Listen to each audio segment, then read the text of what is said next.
हरे कृष्णा। ओम अज्ञानतिमिरान्धस्य ज्ञानाञ्जनशलाकया चक्षुरुन्मीलितमेन तस्मै श्रीगुरुवे नमः। श्रीचैतन्यमनोभीष्टं स्थापितं येन भूतले स्वयं रूपः कदा मह्यं ददाति स्वपदान्तिकं। हरे कृष्णा। तो आज जो हम चर्चा करेंगे भागवतम प्रथम स्कंद अध्याय 14 भगवान श्री कृष्ण का अंतर्धान होना। तो अभी तक 13 अध्याय हम लोग यहाँ पढ़ चुके हैं और इसमें 14 के बाद जो है 19 तक है, या यहाँ पे स्कंद 1 में अध्याय 19 तक में हम देखें भगवान श्री कृष्ण ही सभी अवतारों के स्रोत है। नारद मुनि का प्राकट्य, नारद मुनि द्वारा व्यासदेव जी को भागवतम के लिए आदेश मिलता है। फिर नारद मुनि व्यासदेव का संवाद होता है जिसमें नारद मुनि भगवान के बारे में कुछ लिखने के लिए व्यासदेव को प्रेरित करते हैं।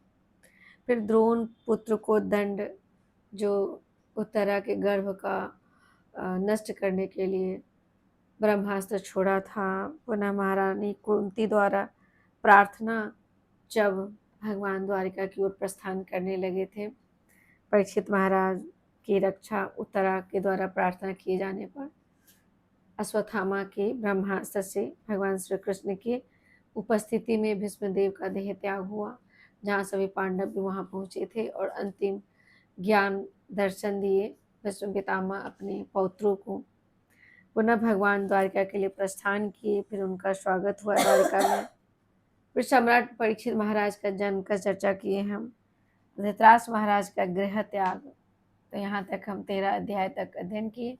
अब 14 अध्याय में भगवान श्री कृष्ण का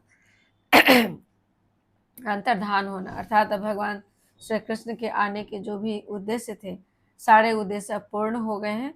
अब भगवान क्या है, अंतर्धान होने वाले हैं और अंतर्धान होने वाले हैं। और स्व अंतर्धान होने के पूर्व जितने यदुवंश है उसे भी पहले भेज देते हैं, क्योंकि अपने नित्य धाम में जाने से पहले, क्योंकि इनके नित्य पार्षद नित्य पार्षद ही इनके साथ थे, नित्य मुक्त जीव थे जो इनके साथ इस लीला में भाग लेने आए थे। तो ये सब को पहले भगवान भेज देते हैं अपने अपने लोक, अपने अपने धाम।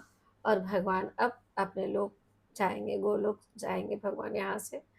तो वही जाने के पहले जो है ना, भगवान भौतिकवादियों के लिए, जैसे भगवान के भौतिक और दिव्य रूप में कोई अंतर नहीं है, लेकिन भौतिकवादियों के लिए भगवान जो है वो कास्ट जो कहते हैं ना, कास्ट जो जिस कास्ट से जगन्नाथ जी बने, तो वो कास्ट कहते हैं, भौतिकवादियों के लिए छोड़ के जाते हैं। तो आगे देखते हैं भागवतम शुकदेव गोस्वामी के अनुसार और क्या क्या जो भगवान किस प्रकार अंतर्धान होते हैं। सुत उवाच से आरंभ करेंगे। हरे कृष्ण। एक श्लोक रिसाइट करते हैं। संप्रस्थिते द्वारकायां जिष्णु बंधु दृच्छया ज्ञातुं च पुण्य श्लोकस्य कृष्णस्य च विचेष्टितम्। अर्थात सुत गोस्वामी ने कहा, भगवान कृष्ण तथा अन्य मित्रों को मिलने तथा भगवान से उनके अगले कार्यक्रम के विषय में जानने हेतु अर्जुन अब क्या है, द्वारिका गए। तो भगवान चले गए हैं, अभी द्वारिका चले गए हैं। तो अभी अर्जुन जो है ना द्वारिका गए हैं, किसके लिए, जो कि उनके मित्र भी है ना, तो मित्र कृष्ण से मिलने के लिए द्वारिका गए हैं। क्योंकि हम भी अपने संबंधियों से मिलने के लिए यदा कदा समय निकाल करके जाते हैं उनके यहाँ। तो इसी प्रकार जो है ना, अर्जुन भी अपने मित्र और जो उनके गुरु भी हुए, और भगवान अर्जुन पांडव जानते थे कि यही साक्षात परम भगवान है, फिर भी मित्र के रूप में लीला कर रहे थे। तो अर्जुन जो है ना द्वारिका जाते हैं उनसे मिलने के लिए। तो उनसे मिलने के लिए जाते, तो यहाँ पे जो है धृतराष्ट्र, तो जाने के बाद कुछ मास बीत गए और अर्जुन जब वापस नहीं आते हैं, तो धृतराष्ट्र महाराज जो है ना, युधिष्ठिर महाराज वो कुछ अपशकुन दिखने लगते हैं, क्योंकि वे भी धर्मराज है। तो चूंकि भगवान कृष्ण जाने वाले हैं, तो इसलिए जो है ना उन्हें कुछ अपशकुन देखने लगते हैं, जो कि अत्यंत भयावह थे ना। कभी कभी अपशकुन हम लोग देखते हैं, सोते हुए जागते हुए अचानक से कुछ आभास होता है, जो कि अपशकुन होता है, अर्थात कुछ अनहोनी घटना की सूचना होती है। तो भगवान कृष्ण जो जाने वाले, तो एक तरह से इनके लिए अनहोनी ही है, क्योंकि भगवान कृष्ण का इनका जो मित्रवत है ना, सदैव इनका संरक्षण प्रदान था, और उनके संरक्षण में ही जो भी इन्हें आज सफल थे, प्राप्त था, तो इसलिए जो है इन्हें अपशकुन महसूस हो रहा है। तो उसके बाद जो है ना वे कहते हैं, देखिए वे क्या देखते हैं कि सनातन काल की गति ही बदल गई। भयावह था वह, क्या कहते हैं, अत्यंत भयावह था। ऋतु अनियमित हो गई है ना, विघ्न पड़ने लगे हैं। मनुष्य लालची, क्रोधी, धोखेबाज होने लगे हैं। वे देख रहे हैं कि सभी जीविका के अनुचित साधन अपराध है। तो जीविका के लिए साधन का तो उपयोग हमें करना ही चाहिए, लेकिन देखिए कलयुग का भी प्रवेश होने वाला था, तो जीविका के लिए जो है ना साधन का भी जो है वो लोग अनुचित उपयोग कर रहे थे। मतलब उचित, जैसे कि धर्म के आधार पे हम व्यवसाय करके प्रजीविका को चला सकते हैं, लेकिन अनुचित आधार अर्थात अत्यधिक लोभ होना, अत्यधिक श्रम करना, है ना, और भगवान से थोड़ा दूर होते जाना। तो इस प्रकार ये सब अपशकुन देख रहे थे। ऋतु जैसे वर्षा, सर्दी गर्मी बरसात जो समय से होना था वह भी अनियमित होने लगा, अर्थात जैसे अभी अनियमितता है ना, बारिश जब नहीं चाहिए तो बारिश होती है, और जब बारिश चाहिए तो बारिश नहीं होती है। तो इस प्रकार की अनियमितता हुई, आरंभ हो गई थी, और युधिष्ठिर महाराज देख के दुखी हो रहे थे। तो पुनः कहते हैं कि सामान्य लेन देन, मित्रों के बीच का व्यवहार कपट के कारण दूषित हो गए थे ना, पारिवारिक विषयों में माता पिता पुत्रों के बीच भी, और शुभचिंतकों के बीच भी, भाई भाई के बीच भी क्या है, गलतफहमी होने लगी थी। उस समय ही युधिष्ठिर महाराज का समय ही ऐसा होने लगा था, जो अभी बहुतायत में हो रहा है। पति पत्नी के बीच तनाव, झगड़ा, ये सब होने लगा था, है ना। बद्ध जीव प्रायः 4 त्रुटियों से भरा हुआ है। हम सभी बद्ध जीव में 4 प्रकार की त्रुटियां होती है। क्या है? अल्पज्ञता, हमें ज्ञान नहीं है ना। असमर्थता, वंचकता मतलब वंचकता अर्थात ठगी करना, अपूर्ण इंद्रियां अर्थात क्या है, हमारी इंद्रियां अपूर्ण हैं। तो इस प्रकार जो है ना कालक्रम का ऐसा समय हुआ कि मनुष्य लोभ, क्रोध, गर्व इत्यादि के अभ्यस्त हो गए। मतलब लोभ, क्रोध आदि उनकी हैबिट बन गई उस समय ही। और युधिष्ठिर ने इन सब अपशकुनों को देखकर अपने छोटे भाइयों से कहा, नकुल सहदेव से, कि महाराज युधिष्ठिर, कहते हैं कि मैंने अर्जुन को द्वारिका भेजा था अपने मित्र से भेंट करने के लिए, है ना, किंतु उनका कार्यक्रम जानना, भेंट कर आए और उनका कार्यक्रम जानता है। अर्थात युधिष्ठिर महाराज ही भेजे थे अर्जुन को कि द्वारिका जाओ, भगवान कृष्ण को देखाओ, क्योंकि उनके मित्र भी थे और एक तरह से सगे संबंधी भी थे ना, वह मेरे फुफेरे भाई थे। तो इसलिए युधिष्ठिर महाराज अर्जुन को भेजते हैं, और इतना काफी समय हो गया, इतना आप शकुन देख रहे हैं, इसलिए अपने दोनों भाइयों को भेज बोल रहे हैं कि कह रहे कि जब से वह गया है 7 मास बीत चुके, अर्थात अर्जुन के गए हुए 7 मंथ बीत चुका है, बीत गया है, लेकिन लौटा नहीं है। तो उन्हें क्या है, कह रहे हैं कि पता नहीं क्या हो रहा है। और अपनी मर्त्यलोक की लीलाओं को ऐसा युधिष्ठिर महाराज चूंकि धर्म पुत्र थे ना, तो वे उन्हें भी ऐसा एहसास हो रहा है कि उनको लग रहा है कि चूंकि भगवान के आने का कर्तव्य तो पूर्ण हो गए, तो शायद वो ये कह रहे हैं कि शायद वे अपनी लीलाओं को समेट रहे हैं, जैसा कि देवराज नारद ने इंगित किया था। तभी जस्ट देवराज नारद आकर के गए थे, जिस प्रकार इंगित किए थे, अर्थात कह ले कि इंगित करना अर्थात थोड़ा सा हिंट देना, जैसे हिंट देकर गए थे कि अब जो है भगवान श्री कृष्ण के प्रयाण करने का समय आ गया है। तो ऐसा हिंट दे करके भी गए थे उस समय, और अभी ये देख रहे हैं कि 7 महीना हो गया, अब शकुन हो रहे, अर्जुन अभी तक लौटा नहीं है, तो ऐसा ये देख रहे हैं।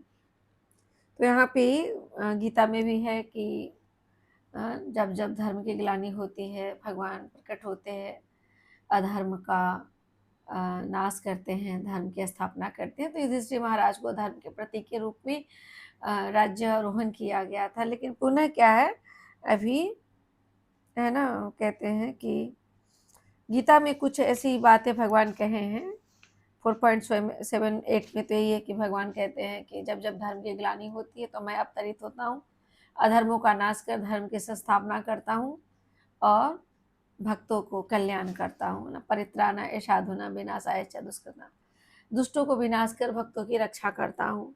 पुनः 3.24 में भगवान कहे हैं कि यदि मैं नियत कर्म ना करूँ, भगवान स्वयं कहते हैं कि जब जब अवतरित होते तो यदि मैं नियत कर्म ना करूँ तो सभी मनुष्य क्या कुपथगामी हो जाएंगे, अर्थात मेरा ही अनुसरण करेंगे।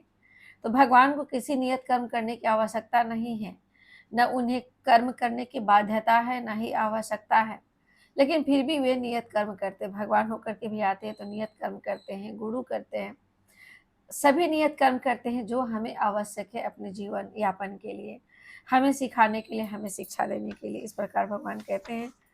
आगे पुनः कह रहे हैं कि उन्हीं से हमारा जो है ना, स्व के बारे में बोल रहे हैं युधिष्ठिर महाराज कि उनसे ही, भगवान कृष्ण से ही मेरा जो भी कुछ ऐश्वर्य है, धन है, अच्छी पत्नी है, जीव संतान है ना, प्रजा के ऊपर हमारा नियंत्रण है, शत्रुओं पर हमने विजय किया, उच्च लोकों में भावी निवास स्थान है ना, सब कुछ संभव हो सका। तो जो भी कुछ अभी क्या है, पांडव उच्च लोक भी जाते थे और नारद मुनि भी यहाँ आते थे।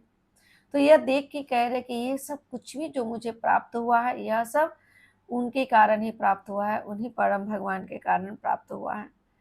और कहते हैं ये नर व्याघ्र जरा देखो तो, दैवी प्रभावों, पृथ्वी की प्रतिक्रियाओं तथा शारीरिक वेदनाओं के कारण उत्पन्न होने वाली कितनी खतरनाक आपदाएं हमारी बुद्धि को मोहित करके निकट के भविष्य में आने वाली खतरे को सूचना दे रही है। तो उन्हें, चूंकि वो धर्मराज है ना, तो आगे जो भविष्य में, उस समय उनके भविष्य में जो कुछ आने वाली है ना, यह सब उन्हें इंगित हो रहा है। उन्हें मतलब हिंट जैसा लग रहा है कि मुझे कोई ऐसा कह रहा है कि आगे कुछ ऐसा होने वाला है। जो भी वर्तमान में चल रहा है वह नहीं चलने वाला, आगे सब कुछ परिवर्तन हो जाएगा। काम, क्रोध, लोभ, मोह, मद, मात्सर्य से लोग पूरित हो जाएंगे। इस प्रकार धर्म का ह्रास होने लगेगा, ऐसा उन्हें जो है ना संकेत मिल रहा है विभिन्न स्रोतों से।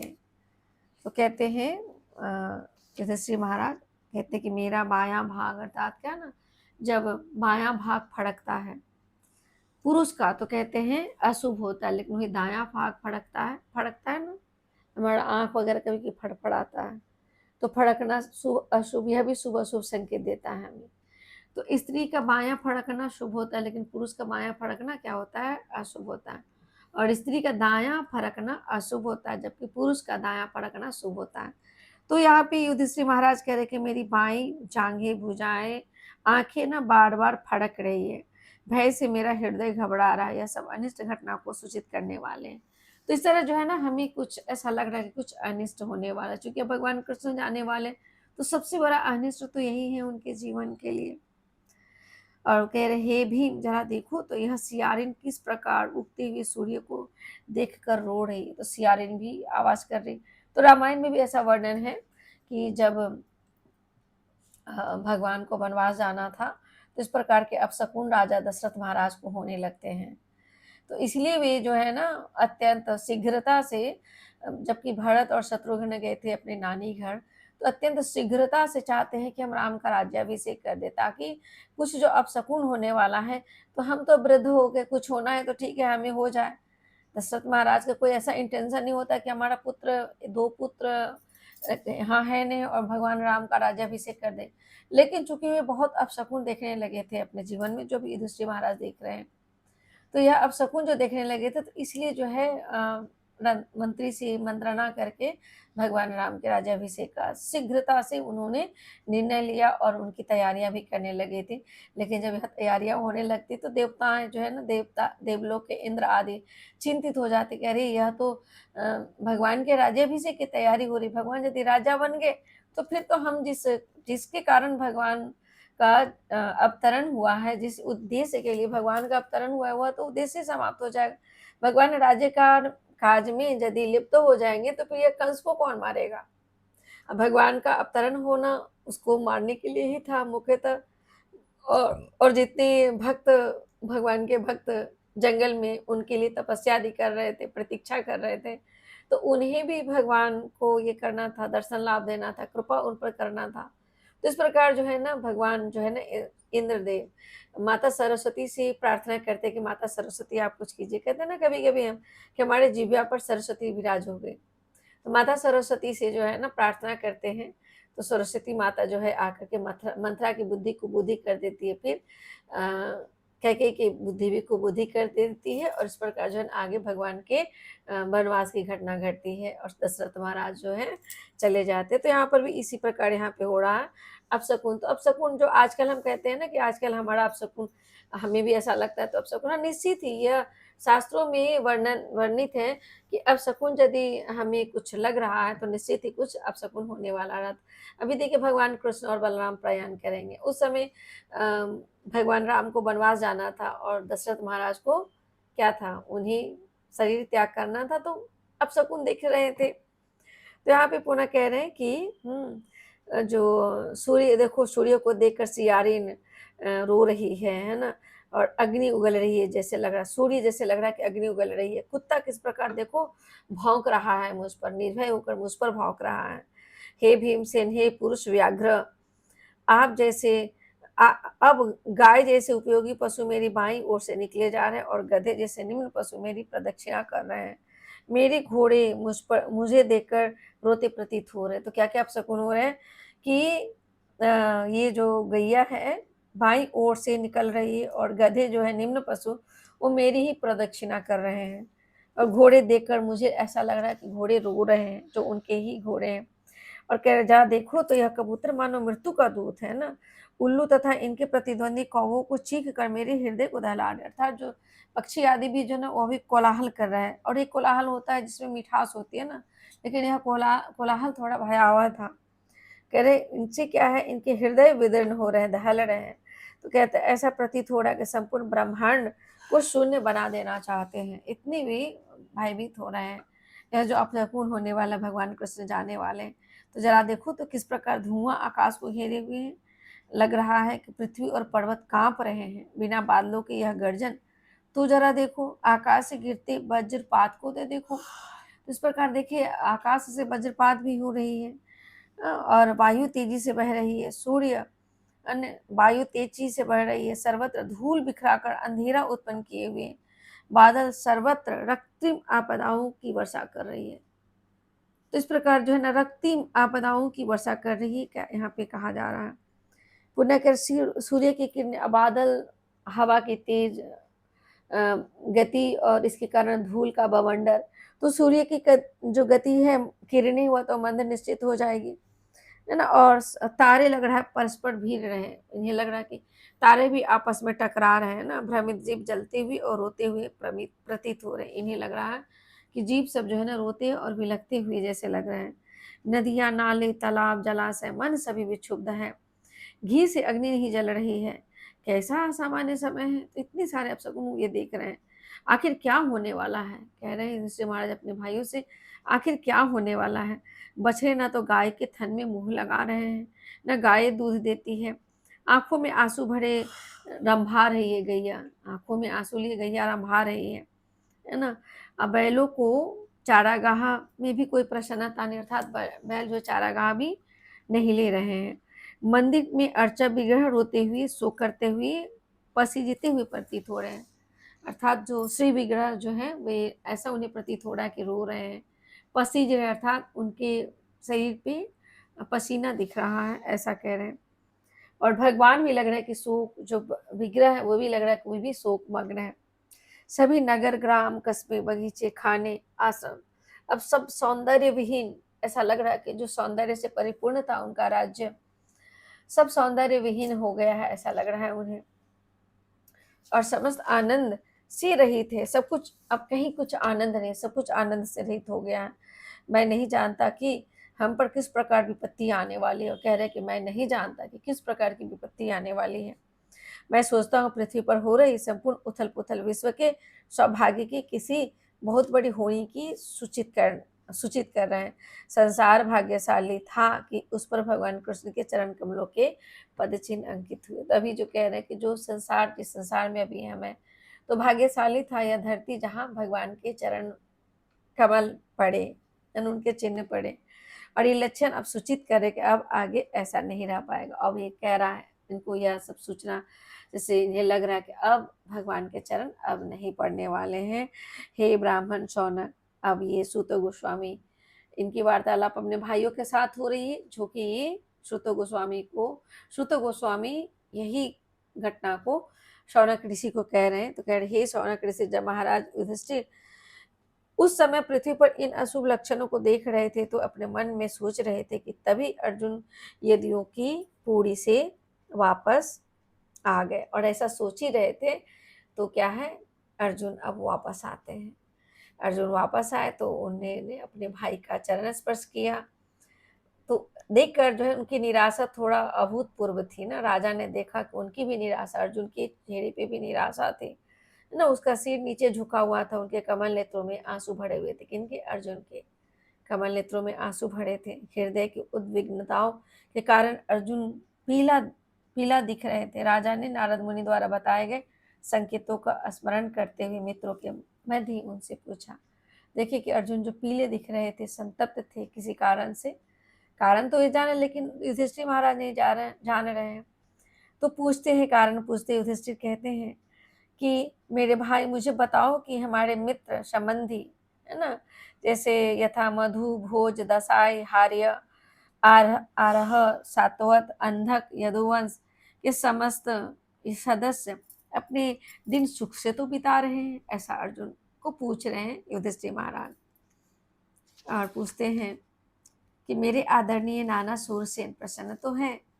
तो सूरसेन कौन हुए? उनके नाना हुए, है ना, क्योंकि बुआ के उनके नाना हुए, उनकी जो कुंती और वासुदेव दोनों भाई थे और उनके पिता थे उग्रसेन। तो उग्रसेन थे अभी, तो कह रहे उग्रसेन प्रसन्न तो है हमारे नाना तथा मेरे मामा वासुदेव और उनके छोटे भाई सब ठीक से तो हैं। तो ये कह रहे हैं कि मेरे मामा हुए वासुदेव ना, वासुदेव मामा हुए, मेरे फुफेरे भाई थे ना, सब ठीक तो हैं। तो देवकी इत्यादि उनकी संतानें, ना उनकी सातों पत्नियां परस्पर बहनें हैं ना। तो देवकी, जो वासुदेव की 8 पत्नियां थी, तो कह रहे देवकी और उनकी जो भी और जो बहनें हुई, वे सब है ना, सब उनके पुत्र आदि सब बहुएं सब सुखी तो हैं। तो सबके बारे में हाल समाचार पूछ रहे। क्या उग्रसेन जिनका पुत्र कंस था, उनका छोटा भाई अब भी जीवित है ना? क्या हार्दिक तथा उसका पुत्र कृतवर्मा कुशल से है? क्या अक्रूर, जयंत, गद, सारण, शत्रुजित प्रसन्न है? भक्तों के रक्षक भगवान बलराम कैसे हैं? तो भक्तों के रक्षक है बलराम। बलराम आदि गुरु है। बलराम के कृपा से ही भगवान कृष्ण की भक्ति प्राप्त होती है। तो ये पूछ रहे कि भक्तों के रक्षक बलराम कैसे हैं? तो ये सब क्या है, ये सारी बातें चूंकि अभी अर्जुन द्वारिका से आए थे, तो एक एक करके जो युधिष्ठिर महाराज सबकी कुशलता पूछ रहे हैं। वृष्णि कुल के महान सेनापति, तो वृष्णि कुल के महान सेनापति उस समय कौन थे? प्रद्युम्न, जो भगवान कृष्ण और रुक्मणी के पुत्र थे। वे तो प्रसन्न है ना, और भगवान के पूर्ण अनिरुद्ध ठीक से हैं, सब पूछ रहे हैं। कह रहे हैं श्री कृष्ण के सभी सेनानायक पुत्र है ना, उनके सभी जो पुत्र थे सेनानायक, सुसेन, चारुदेशना, जाम्बवती पुत्र शांब, ऋषभ, अपने अपने पुत्रों से ठीक से तो है। तो इनके भी 10-10 पुत्र थे। भगवान श्री कृष्ण की सभी पत्नियों से 10-10 पुत्र, फिर इन 10 पुत्रों के भी 10-10 पुत्र थे और उनकी पत्नी, बच्चे आदि। तो सब पूछे सब ठीक तो है, ऐसा कह रहे हैं। तो यहाँ पे वर्णन किया गया है कि उनके 16,108 के 10 पुत्र, फिर उन 10 के 10-10 पुत्र। तो कितना यहाँ पे कहा जा रहा है कि उनके जो बच्चे थे 1,61,080 पुत्र थे, इनके वंश में थे। तो इस प्रकार पूछ रहे हैं कि ये सब कुशल तो हैं। और पुनः पूछ रहे इसके अतिरिक्त श्रुतदेव, उद्धव, नंद, सुनंद है ना, मुक्तात्माओं के नायक, भगवान के नित्य संगी भगवान बलराम तथा कृष्ण द्वारा सुरक्षित तो है। वे सब अपना अपना कार्य ठीक से तो चला रहे हैं। जो हमारे नित्य मैत्री पास में बंधे हैं, हमारी कुशलता के बारे में पूछते तो हैं। और पूछ रहे कि वे भी क्या हमारी कुशलता के बारे में पूछ रहे थे, ऐसा पूछ रहे हैं। पुनः पूछ रहे कि पूर्ण पुरुषोत्तम भगवान श्री कृष्ण, अब पूछ रहे हैं, अब सबके पूछने के बाद पूर्ण पुरुषोत्तम भगवान के बारे में पूछ रहे हैं। कृष्ण जो गायों, इंद्रियों तथा ब्राह्मणों को आनंद प्रदान करने वाले हैं और अपने भक्तों के प्रति अत्यंत वत्सल है ना, भक्त वत्सल भगवान, अपने मित्रों सहित द्वारकापुरी में पवित्र सभा का भोग तो कर रहे हैं। अर्थात कह रहे हैं कि जो भी उनका राज्यसभा का भी भोग तो कर रहे, अर्थात संचालन तो सब कुछ सही से हो रहा है, ऐसा अर्जुन से पूछ रहे, एक एक करके पूछ रहे। पुनः पूछ रहे परम भोक्ता कौन है? भगवान श्री कृष्ण, आदि भगवान, मूल भगवान, अनंत अर्थात बलराम यदुवंश रूपी सागर में समस्त ब्रह्मांड के कल्याण, सुरक्षा तथा उन्नति के लिए निवास कर रहे हैं और सभी यदुवंशी भगवान की भुजाओं द्वारा सुरक्षित रहकर वैकुंठ वासियों की तरह जीवन का आनंद उठा रहे हैं, ऐसा पूछ रहे हैं यहाँ पे। तो यहाँ पे जो है, हाँ, पूछ रहे हैं, ये बता रहे हैं, ऐसा कह रहे हैं। कौन बता रहा है? भगवान के बारे में यहाँ बताया गया कि परम भोक्ता आदि भगवान, मूल भगवान, अनंत बलराम यदुवंश रूपी सागर में समस्त ब्रह्मांड के कल्याण, सुरक्षा, उन्नति के लिए निवास कर रहे हैं, ऐसा यहाँ पे कहा जा रहा है। पुनः आगे कहा जा रहा है कि समस्त सेवाओं में सर्वाधिक महत्वपूर्ण भगवान के चरण कमलों की शुश्रूषा करने मात्र से द्वारका स्थित सत्यभामा के अधीक्षण में रानियों ने भगवान को प्रेरित किया कि वे देवताओं को जीत ले। इस प्रकार रानियां उन वस्तुओं का भोग करती है जो व्रज के नियंत्रण की पत्नियों के द्वारा भोग्य है। तो यहाँ पे कुछ है सत्यभामा, थोड़ा हम वर्णन करेंगे सत्यभामा के बारे में, जो कथा है, इसके बाद हम विराम लेंगे। तो इनकी कथाएं कुछ इस प्रकार है कि भगवान प्रत्येक ब्रह्मांड में है ना 2 रूप से निवास करते हैं, गर्भोदक्षाई विष्णु। प्रत्येक अनंत ब्रह्मांड है ना, हम तो एक ही ब्रह्मांड को देख रहे हैं। अनंत ब्रह्मांड में अनंत सूर्य, चंद्र, तारे, ग्रह, नक्षत्र है। अनंत ब्रह्मा विष्णु प्रत्येक ब्रह्मांड में है और प्रत्येक ब्रह्मांड में भगवान गर्भोदक्षाई विष्णु के रूप में प्रवेश करते उस ब्रह्मांड का संचालन के लिए। इस ब्रह्मांड में भी गर्भोदक्षाई विष्णु पालनकर्ता के रूप में है। और क्षीरोदक्षाई विष्णु क्या है? प्रत्येक जीव को संचालित करने, प्रत्येक जीव के हृदय में निवास करते हैं, है ना। तो क्षीरोदक्षाई विष्णु का अपना एक लोक है जो ब्रह्मांड के उत्तरी शीर्ष पर है। तो क्षीरोदक्षाई विष्णु जो है ना उत्तरी शीर्ष पर है, जो कहते हैं ध्रुव लोक। तो पहले वो भगवान का ही विष्णु पद हुआ करता था, उत्तर लोक, उत्तर ध्रुव, सॉरी, जो ध्रुव लोक है ना, हम लोग ध्रुव तारा देखते हैं, तो उस ध्रुव तारा में ही क्षीर सागर है। तो कहते हैं भगवान का ही यह विष्णु पद था। जब ध्रुव महाराज बहुत घोर तपस्या करते हैं, 6 महीना में अत्यंत कठिन तपस्या करते हैं, तो उन्हीं भगवान प्रसन्न होकर, जो कि वे अपने पिता की गोद में स्थान चाहते थे, उनकी माता सुरुचि उन्हें गोद में नहीं बैठने देती है। कहती है कि तुम्हें मेरे पुत्र के रूप में जन्म लेना पड़ेगा, तभी तुम मेरे गोद में बैठने का अधिकारी बनोगे।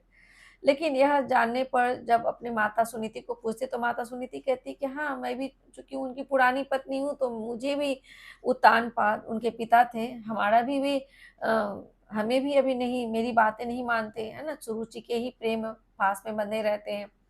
तो ठीक कह रही हैं वो कि तुम्हें भगवान विष्णु की उपासना करनी होगी, जिससे तुम इससे ऊंचा पद प्राप्त कर सकते हो, है ना।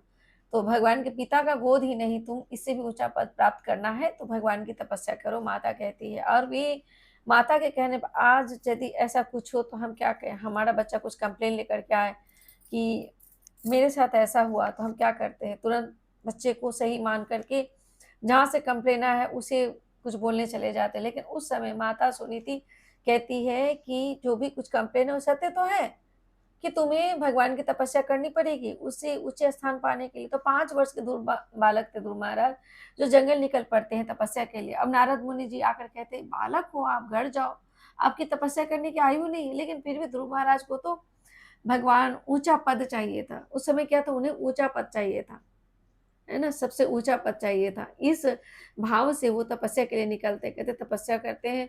तो कहते महीनों महीनों में सूखा पत्तियां आदि खा के रहते हैं, जल पी के रहते हैं, और अंतिम में तपस्या लास्ट के मंथ 6 महीना ही तपस्या करते हैं।